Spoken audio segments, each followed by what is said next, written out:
السلام علیکم ورحمۃ اللہ وبرکاتہ۔ معزز سامعین، تاریخ انسانی کے امیر ترین شخص کے بارے میں آپ کو بتانے جا رہے ہیں۔ منسا موسیٰ سلطنت مالی کا سب سے مشہور اور نیک نام حکمران رہا ہے، جس نے سن 1312 عیسوی سے سن 1337 تک حکومت کی۔ اسے نہ صرف قرون وسطیٰ بلکہ انسانی تاریخ کا سب سے دولت مند فرد قرار دیا گیا ہے۔ اس کے عہد میں مالی کی سلطنت اپنے نقطۂ عروج کو پہنچ گئی تھی، اور سلطنت مالی کی حدود مشرق میں گاد اور مغرب میں بحری اوقیانوس اور شمال میں تفازا کی نمک کی کانوں سے جنوب میں ساحلی جنگلات تک پھیل گئی۔ آج کا ملتانیہ، سنیگال، گیمبیا، گنی، برکینا فاسو، مالی، نائجر چاڈ اور نائجیریا وغیرہ کا علاقہ اس وقت منسا موسیٰ کی سلطنت کا حصہ ہوا کرتا تھا۔ منسا موسیٰ امیر of Mali, lord of the mines of Wangara جیسے القابات سے مشہور تھا۔ انہوں نے مالی کی سلطنت پر اس دور میں حکومت کی جب وہ معدنیات اور بطور خاص سونے کے ذخیرے سے مالا مال تھا۔ یہی وہ وقت تھا جب پوری دنیا میں سونے کی مانگ اپنے عروج پر تھی۔ ان کا اصل نام موسیٰ کیتا اول تھا، مگر تخت نشین ہونے کے بعد وہ منسا کہلائے، جس کا مطلب بادشاہ ہے۔ منسا موسیٰ کی دولت کا آج کے دور میں تخمینہ لگانا مشکل ہے، پھر بھی ایک اندازے کے مطابق ان کی دولت تقریباً 400 ارب امریکی ڈالر کے برابر تھی۔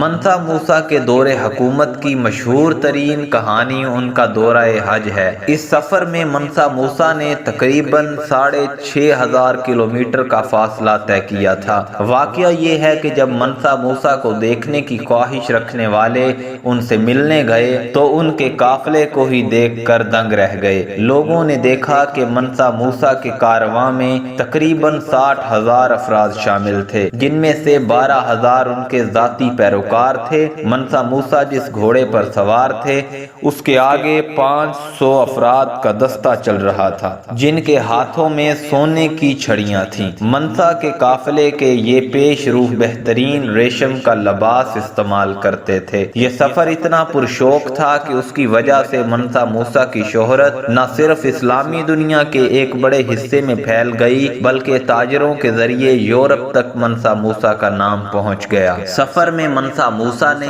اس کثرت سے سونا خرچ کیا کہ مصر میں سونے کی قیمتیں کئی سال تک گری رہیں۔ اس زمانے میں غالباً مغربی افریقہ کے اس علاقے میں سونا بہت زیادہ پایا جاتا تھا جہاں منسا موسیٰ کی حکومت تھی۔ حج کے اس سفر میں منسا موسیٰ کے ہمراہ تقریباً 60,000 فوجی اور 12,000 غلام تھے، جنہوں نے 4 پاؤنڈ سونا اٹھا رکھا تھا۔ اس کے علاوہ ان کے اونٹوں پر بھی سونا لدا ہوا تھا۔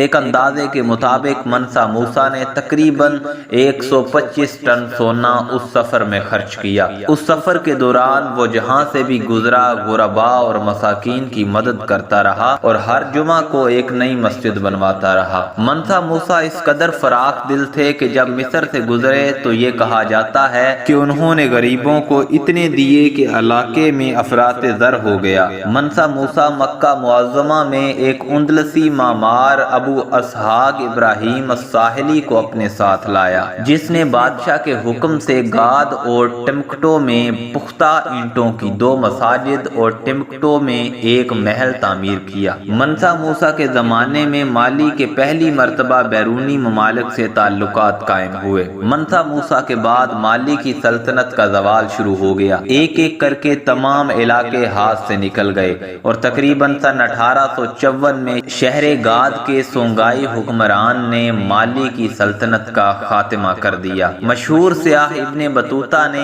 اس منسا موسیٰ کے بھائی سلیمان بن ابو بکر کی حکومت کے دوران مالی کی مملکت میں 1 سال سے زیادہ قیام کیا اور ٹمکٹو کی بھی سیر کی اور علاقے کی مالی خوشحالی اور امن و امان کی تعریف بھی کی۔ 2012 میں سیلیبریٹی نیٹ ورتھ نامی ریسرچ سامنے آئی جس میں دنیا کے 25 امیر ترین افراد کا ذکر کیا گیا ہے۔ منسا موسیٰ کا نام اس فہرست میں آج بھی سب سے اوپر ہے، جبکہ ان کے بعد بل گیٹس کا نمبر ہے۔ منسا موسیٰ کے اثاثوں کی کل مالیت ان کے انتقال کے وقت تقریباً $400 بلین تھی، جس کا آج آج تک کوئی مقابلہ نہیں۔ منسا موسیٰ کی اس بے تحاشا دولت کی سب سے بڑی وجہ یہ تھی کہ مالی آدی سے زیادہ دنیا کو نمک اور سونا مہیا